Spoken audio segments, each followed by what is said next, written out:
Bonjour à tous, dans cette vidéo on va voir la partie 1 du chapitre quantité de mouvement pour la classe de terminale SV et SG.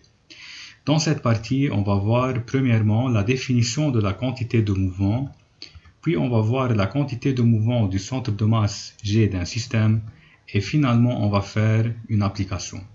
Donc commençons par la définition de la quantité de mouvement et par le cas d'une particule. Donc supposons qu'on a un solide ou bien une particule qui a une masse petit m et ce solide ou bien cette particule se déplace selon un mouvement rectiligne à la vitesse v vecteur. C'est quoi la quantité de mouvement? La quantité de mouvement c'est une grandeur vectorielle, c'est un vecteur qui est noté p minuscule surmonté par une flèche car c'est une grandeur vectorielle. Et elle est donnée par, ce vecteur il est donné par m multiplié par le vecteur v. M c'est la masse de la particule et v c'est son vecteur vitesse. Or la masse est toujours positive, donc on peut dire que les deux vecteurs p et v possèdent toujours un même sens et une même direction. Donc ici dans notre cas, v c'est un vecteur horizontal dirigé vers la droite, donc ça sera la même chose pour le vecteur p.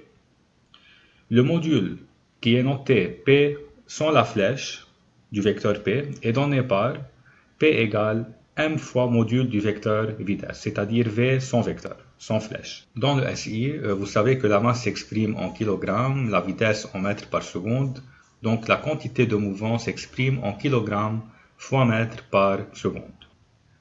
Parfois, on utilise cette notation pour le module, donc ou bien P sans vecteur, ou bien cette notation qui signifie aussi que c'est le module du vecteur P.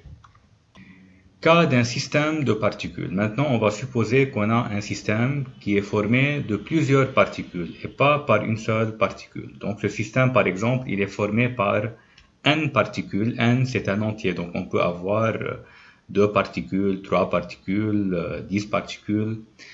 La quantité de mouvement dans ce cas, qui est notée P système, c'est la somme vectorielle des quantités de mouvement de chacune des particules qui constituent le système. Donc on peut dire que P système, c'est P1, c'est la quantité de mouvement de la première particule, plus P2, la quantité de mouvement de la deuxième particule, plus etc.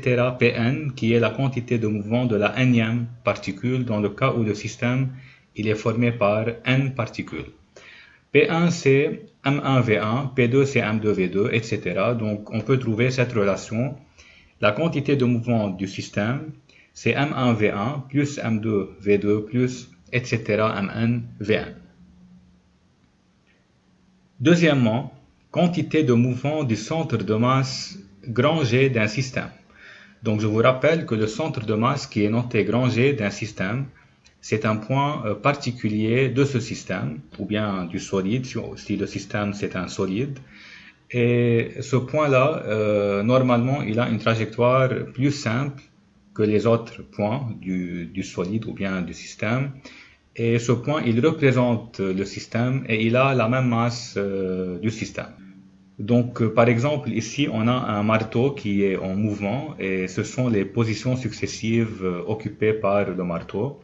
Donc, on remarque que le point rouge, ce point, il a une trajectoire parabolique, il a une trajectoire simple. Les autres points du marteau vont avoir une trajectoire plus complexe. Donc, on peut dire que ce point-là, c'est le centre d'inertie ou bien le centre de masse du marteau. Donc ce point, il représente le marteau, il a la même masse du marteau et il a une trajectoire plus simple que les autres points. Maintenant, on va supposer qu'on a un système qui est formé par 3 particules de masse respective M1, M2 et M3 et ces particules se déplacent respectivement à des vitesses V1, V2 et V3. Et on va noter grand G, le centre de masse de ces 3 particules ou bien du système qui est formé par ces 3 particules. La quantité de mouvement de G est notée P de G. P est surmonté par une flèche car c'est un vecteur. G c'est le centre de masse de ces 3 particules. Donc P de G est donné par M système, la masse du système, fois V de G. Masse du système car G représente le système. Donc la masse du système c'est M1 plus M2 plus M3. Et V de G, c'est la vitesse de G, la vitesse du centre de masse de ce système qui est formé par ces trois particules. Et on vient de voir que la quantité de mouvement d'un système est donnée par M1V1 qui est la quantité de mouvement de la première particule, plus M2V2, la quantité de mouvement de la deuxième particule, plus M3V3 qui est la quantité de mouvement de la troisième particule. Il faut savoir que la quantité de mouvement du centre de masse G d'un système est toujours égale à la quantité de mouvement du système. Donc on peut dire que M système fois V de G est égal à M1V1 plus M2V2 plus M3V3. Troisièmement, application.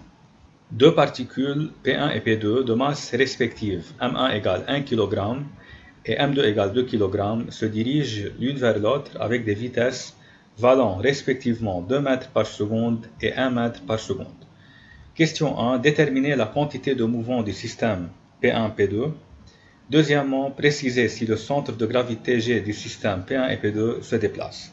Avant de traiter ces deux questions, il faut faire attention aux notations utilisées. Ici, 2 mètres par seconde, c'est le module du vecteur V1. Donc on peut écrire module du vecteur V1 vaut 2 mètres par seconde. Et 1 mètre par seconde, c'est le module du vecteur V2. Donc on peut écrire vecteur V2 en module est égal à 1 mètre par seconde. D'après la figure, on remarque que V1, le vecteur V1, il est parallèle à l'axe X' et dans le même sens. Donc il faut faire très attention aux notations utilisées. Si on parle d'un vecteur, par exemple le vecteur V1, il faut placer la flèche au-dessus de V1 et il faut ajouter le vecteur unitaire. Donc ici on peut dire que V1, le vecteur V1, est parallèle à I et dans le même sens, donc V1 est égal à 2I. 2 c'est le module et I c'est le vecteur unitaire. On ne peut pas écrire une notation vectorielle sans ajouter le vecteur unitaire qui est I. Et ici c'est plus 2I, plus car V1 et I sont dans le même sens. Alors que le vecteur V2, il est parallèle à I aussi, mais dans le sens opposé. M1 se déplace dans le sens négatif, dans le sens opposé à I. Donc on écrit vecteur V2 est égal à moins 1 I. 1 c'est le module du vecteur V2 et il faut indiquer le signe moins car V2 est opposé, il a un sens opposé au vecteur unitaire I. Donc il faut faire très attention aux notations utilisées. Donc par exemple ici pour le vecteur V2, l'écriture vectorielle, il faut placer toujours le vecteur au-dessus de V2 et il faut ajouter le vecteur unitaire qui est dans ce cas I. Alors que pour le module, on utilise cette notation ou bien on peut écrire tout simplement V2 sans vecteur. Le module il est toujours positif, il ne peut pas être négatif. Et parfois, on utilise la valeur algébrique. Donc, la valeur algébrique qui est notée V2 sans vecteur ou bien V2 bar, elle vaut le nombre qui est juste avant le vecteur unitaire. Donc, la mesure algébrique peut être positive et négative selon le sens du vecteur. Par exemple, ici, il y a moins 1. Donc, la valeur algébrique du vecteur V2 vaut moins 1 mètre par seconde. Donc, il ne faut pas confondre entre valeur algébrique d'un vecteur qui peut être positive ou négative et le module du vecteur qui est toujours positif. Dans le cas du vecteur V1 par exemple, le module vaut 2 mètres par seconde et aussi la valeur algébrique elle vaut 2 mètres par seconde car le vecteur V1 il a le même sens que le vecteur unitaire I.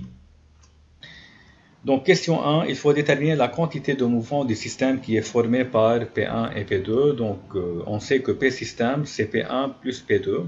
Bien sûr, c'est une écriture vectorielle. Donc c'est M1 fois V1 plus M2 fois V2.